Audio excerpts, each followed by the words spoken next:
To the DJ vlog. કેમ છો બધા? હોપ બધા મજામાં જશો અને બધાને મારા વ્લોગ જોવાની મજા આવતી જશે.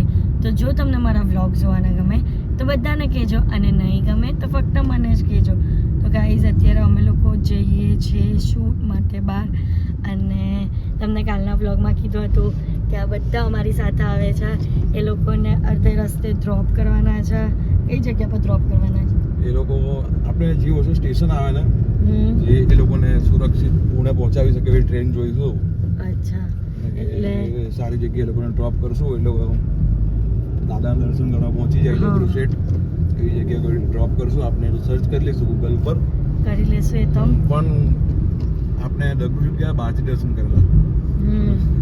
હવે ડગરું સેટ દાદા એવું કીધું કઈ તમે બહારથી દર્શન કર્યા ને તો અંદર દર્શન કરવા માટે તમારા કઝિનોને મોકલી આપો. બરાબર મોકલી આપો એટલે આપણે ચાન્સ મળ્યો છે કે અડધી રસ્તે ડ્રોપ કરવાનો. કઈ નહીં, તો અત્યારે અમે નીકળી ગયા છે અને પછી અમે લોકો શું કરીએ છીએ, ક્યાં જઈએ છીએ તે તો તમને આગળ જ જોવા મળશે. બહુ ઇન્ટરેસ્ટિંગ જગ્યા છે, બહુ ઇન્ટરેસ્ટિંગ જગ્યા છે. તો આ વ્લોગને એન્ડ સુધી જોજો અને ફૂલ એન્ટરટેનમેન્ટ વ્લોગ હશે. તો બસ લાઈક મજા આવી અને જવાની સપોર્ટ તો છે. કરતા જ રહેજો. અને બસ, અમારા આ વ્લોગમાં યાર બોલવા દો ને. બસ હવે કેટલું એક જ હજી તો સ્ટાર્ટ જ થયો તો બધા એમ કે આ કેટલું બોલે છે. હજી તો આગળનો વ્લોગ તો ચાલુ થવાનો. કઈ નહીં, ચલો જોતા રહેજો વ્લોગને એન્ડ તક. તો ગાઈસ અત્યારે વાગ્યા છે રાતના એટલે મિડ નાઇટના 4:30 અને ધ્રુવી ફૂલ ઊંઘમાં છે. અને અહીંયાનો રસ્તા બહુ ડેન્જર છે અને અમે લોકો બસ 10 મિનિટમાં પહોંચી જવાના છે. અને તમને સવારે બતાવશું અહીંયાનું લોકેશન. તમને મજા આવી જવાની છે. અને જે શૂટ થવાનું છે ને એ કયા વ્યક્તિ સાથે થવાનું છે એ તમે બસ આ વ્લોગમાં બની રહેજો અને બતાવો કઈ રીતે શૂટ કરીએ છીએ. આપણે આપણા લોકેશન પર પહોંચી ગયા છે. અત્યારે વાગ્યા છે 4:37 અને અહીંયા લોકેશન તમને સવારે મસ્ત જોવા મળશે. અત્યારે તો બધું અંધારું છે. જો આ ભાઈ આપણે ગાઈડ કરે છે ક્યાં જવાનું છે. આપણે મસ્ત બંગલોમાં રહેવાના છે. તો કાલે સવારે તમને બતાવશું. તો સ્ટે ટ્યુન. ગાઈઝ અત્યારે હું ઉઠી ગઈ છું અને ફ્રેશ થઈ ગઈ છું થોડી ઘણી. તો બસ અત્યારે નાસ્તો રેડી છે તો નાસ્તો કરવા જઈએ. તો ચાલો. નાસ્તામાં છે બટાકા પૌવા અને આ લોકો પણ હવે નાસ્તો કરીને જશે ગણપતિ બાપ્પાના દર્શન કરવા ડગરું શેઠ. તો ગાઈઝ અમારી સાથે એક બહુ જ મોટી ગડબડ થઈ ગઈ છે. અમારી સાથે નહીં એટલે દિવ્યેશ લોકો જે ગાડીમાં ગયા છે ને એ ગાડી સાથે અચાનક જ રસ્તામાં બંધ પડી ગઈ છે. તો ખબર નહીં કેમ કઈ રીતના શું થયું શું નહીં. તો અમે ત્યાંથી આ અર્જન્ટમાં બાઇક લીધી. હાર્દિક બાઇક ચલાવે છે અને અમે અત્યારે ત્યાં જઈએ છીએ જોવા માટે કે શું થયું. એક તો એ લોકો બિચારાઓને પુણે પહોંચવું છે જલ્દી જેમ બને તેમ, પણ ખબર નહીં રસ્તામાં આવી રીતની મુસીબત અને અડચણ આવ્યા જ કરે છે. લગા કે હૈસા દમ લગા કે હૈસા. બસ ગાઈઝ હવે આના અંદર સાઈડ પર લાવી છે. થોડી જેટલી ચલાવે એટલી ચલવી તો લો. આગળ ધક્કા મારીને કે હૈસા. હવે પેટ્રોલ નાખી દીધું છે ગાડીની અંદર. ફાઇનલી ચાલુ થઈ જાય તો સારું. ગણપતિ બાપ્પા મોર્યા. બોલો ગણપતિ બાપ્પા જય. થઈ ગઈ. હવે ચલો જવા માંડો બધા ફટાફટ ડગરું set. Bye bye. Bye bye. આવજો. બાય. સો ગાઈઝ હું તમને ફ્રેશ થઈને રૂમ ટૂર આપવાની હતી અને અહીંયાનું ટૂર આપવાની હતી કે અમે કઈ પ્લેસ પર છે એ. પણ હવે અમે લોકો આવી રીતના બહાર ગયા એટલે ફ્રેશ થવાનું તો રહી જ ગયું. તમને અત્યારે જ બતાવી દઉં છું કે અમે લોકો ક્યાં આવ્યા છે અને અહીંયાની લોકેશન કેવી છે તે જુઓ ગાઈઝ. પહેલાં તો અહીંયા આ સાઈડ પર સ્વિમિંગ પુલ છે. આ સ્વિમિંગ પુલ એરિયો છે. પછી અહીંયા રો હાઉસ છે, બંગલો આખો. પછી અહીંયાથી જે આ બધા રહેવાનું એટલે કે મીન્સ કે રિસોર્ટ જેવું છે. હા, આ રેસ્ટોરન્ટ એરિયો છે અને આ છે ને બધા અલગ અલગ રૂમ્સ છે એટલે કે રિસોર્ટ છે. અમે પેલા રૂમમાં રહેલા છે, 3rd વાળા રૂમમાં. રિસોર્ટ નહીં કહેવાય છે ને, ફાર્મ હાઉસ કહેવાય. ફાર્મ હાઉસ જેવું જ બનાવ્યું છે. પેલો બંગલો છે, બધી ફેસિલિટીઝ છે. ફાર્મ હાઉસ અહીંયા પ્લે એરિયો છે, ચિલ્ડ્રન પ્લે એરિયા છે. તો છે તો બહુ ફાઇન. હવે તમને અમે અમારો રૂમ ટૂર આપીએ કે રૂમ કેવો છે તે. Are you ready for the room tour? જો અહીંયા 2 બેડ છે, પછી અહીંયા ચેર પણ આપેલી છે, પછી આ મિરર છે સરસ મજાનો, અને આ વોશરૂમ છે. જો વોશરૂમ પણ કેટલું લક્ઝરિયસ છે તે જો, આખું લાઇટવાળું છે. અને આખો રૂમ અમારો આ ટાઈપનો છે. ગાઈઝ અમે બંને રેડી થઈ ગયા છે. જો આજનું આઉટફિટ આ છે, અને અત્યારે અમે લંચ માટે આવી ગયા છે. લંચને બહુ ટાઈમ થઈ ગયો અને અમને ઊંઘ નથી મળી પહેલી વાત તો, અને ભાવિન લોકો પણ આવી ગયા છે. તો તમને ભાવિન લોકો સાથે વિઝિટ કરાવો. જોઈ લો ભાવિ, મમ્મી પપ્પા, અને અહીંયા લંચની તૈયારી ચાલે છે.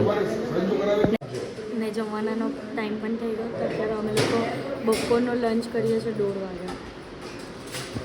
આજના જમવાનામાં છે આ શું છે? ફ્લાવર બટાકા અને વેગનનું શાક, પછી આ દાળ ફ્રાય, જીરા રાઈસ, દાળ ફ્રાય ને ઓનલી સ્ટીમ રાઈસ છે, સ્ટીમ રાઈસ અને ઘી વાળી રોટલી. અને મસ્ત છાશ તો હોવી જ જોઈએ.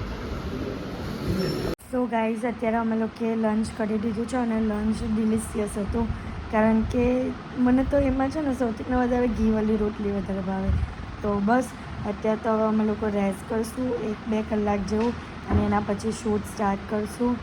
તો આરામ કરીએ. અને જે તમને સ્પેશિયલ પર્સન મળવાના હતા કે કોની સાથે શૂટ છે, તો એ છે ભાવિનભાઈ. તો એ લોકોની આખી ફેમિલી અહીંયા આવી છે, અને એમની સાથે શૂટ છે. બસ મજા આવશે, ફૂલ એન્જોય કરશું. અને આજે આખો દિવસ અમે અહીંયા જ છે, એટલે રાત સુધીમાં તો ફૂલ ધમાલ જ કરવાની છે.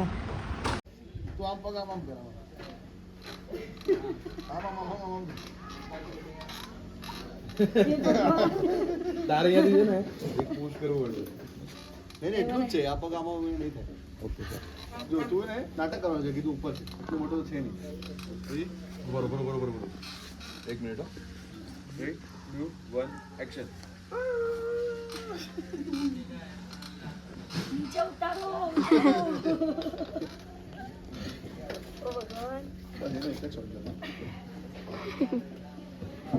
ખતરનાક બચ્ચાઓના સ્વિંગ પર બેસવાની મજા જ કે અલગ છે. તમારે તો ઉપર જ નહીં થાય, તો ઊંચું જ નહીં થાય. ગાઈઝ ઊંચું જ નહીં થશે, જો અગર આપણે આના પર બેઠા છીએ ને, આ પગ અહીંયા રાખવું પડશે. નહીં થાય.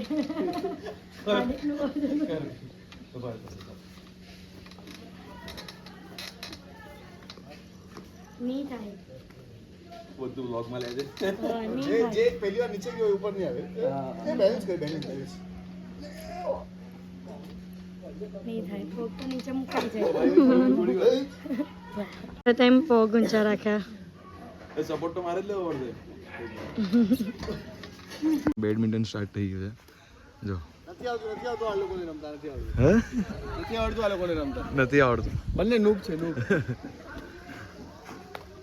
देखो ये मेरे वाली और ये भाविन वाली. સો ગાઈઝ અહીંયા ધીમે ધીમે વિડીયો શૂટ થયા કરે છે, જેમ સ્ટેપ બાય સ્ટેપ કરવાનું છે તેમ સ્ટેપ બાય સ્ટેપ. તો હવે જ્યારે સનસેટ થશે ને ત્યારે સનસેટનું શૂટ પણ લેવાનું છે, તો હું તમને બતાવીશ કે અહીંયા સનસેટ કઈ રીતનો થાય છે તે.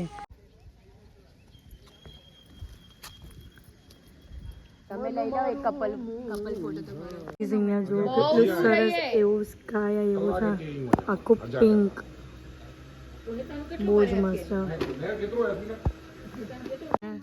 ગરમ ગરમ ભજીયા આવી ગયા છે સાંજના ટાઈમ પર, અને વડા, અને આખી ફેમિલી મસ્ત જમવા બેસી ગયું છે ભાવિન ત્યાં. અને ઠંડીની સાથે ગરમ ગરમ ભજીયા ખાવાની મજા જ કઈ અલગ છે. કેવા છે ભજીયા? સારી ચીજ મસ્ત છે. આવી ગઈ છે ગ્રીન. વાહ ક્યાં વાત છે. હું રાખી લઉં. હવે મજા આવશે ખાવાની, મેઇન મજા હવે આવશે. મૂકો ને. તો બસ અમારા ભજીયાનો નાસ્તો થઈ ગયો છે. તો અત્યારે મેં જોરથી બોલું તમારો ભજીયાનો નાસ્તો થઈ ગયો છે, અને અત્યારે અમે જઈએ છીએ માતાના મંદિરે, હિંગરાજ માતાના મંદિરે. તો અહીંનો રસ્તો આવો છે, એકદમ ડરાવણો છે. નાઇટના ટાઈમ પર હાય અંકલ, ભાવિનના ફાધર. નાઇટના ટાઈમ પર છે ને આવો લાગે છે, પણ દિવસમાં જોયું ને તો નોર્મલ હતો. હા આને જવા દે તો ડરી જાય. હાય દી હાય હાય હાલો કારની પાસ સો ગાઈઝ અમે લોકો અહીંયા મંદિરે આવી ગયા છે જે મંદિરે અમે લોકો આવવાના હતા તે હિંગરાજ માતાનું મંદિર અહીંયા અંદર છે નાનું એવું જ મંદિર છે તો અંદર જઈએ અને દર્શન કરીએ તો ગાઈઝ અમે લોકો અહીંયા આ બંગલો છે અને એનો આ રૂમ છે જુઓ એટલો સરસ રૂમ છે અહીંયા સોફા પણ મૂકેલા છે અહીંયા વોશરૂમ પણ જુઓ સરસ મજાનો વોશરૂમ છે ઓ વિથ વોર્ડરૂમ વાવ લક્ઝરિયસ એમ કે ને તો ચાલે અને અહીંયાથી ફરી એકવાર બહાર જતા આવે છે અહીંયા સીડી જેમાં આ ટાઈપનું છે અને અહીંયા ઉપર તો સ્કાય દેખાય ને એવું છે અને અહીંયા હોલ છે હોલ પણ બહુ જ મોટો છે અહીંયા ડાઇનિંગ એરિયા છે અને આ સાઈડ કિચન છે આ સાઈડ કિચન છે અને અહીંયા હોલ છે આટલો મોટો આ છે અને અહીંયા આટલો મોટો હોલ છે ચાલીને હું થાકી ગઈ ઘરમાં તો બસ આટલું સરસ મજાનું મોટું એવું ઘર છે ઘર નહીં સોરી રો હાઉસ છે તો ગાઈસ ડિનરનો ટાઈમ થઈ ગયો છે ડિનરમાં તો છોલે રાઈસ આ શું છે બટાકા કાંદા બટાકા કાંદા શાક અને રોટી ને છાશ બધા જમવા બેસી ગયા છે જોજો તો ગાઈઝ બસ અત્યારે તો જમીને અમે લોકો રૂમમાં આવી ગયા છે અને આજના માટે આટલું જ તો તમને મારો આજનો વ્લોગ ગમ્યો હોય તો લાઇક શેર એન્ડ સબસ્ક્રાઈબ કરવાનું ભૂલતા નહીં અને જેમ સપોર્ટ કરો છો તેમ જ સપોર્ટ કરજો લવ યુ ગાઈઝ બાય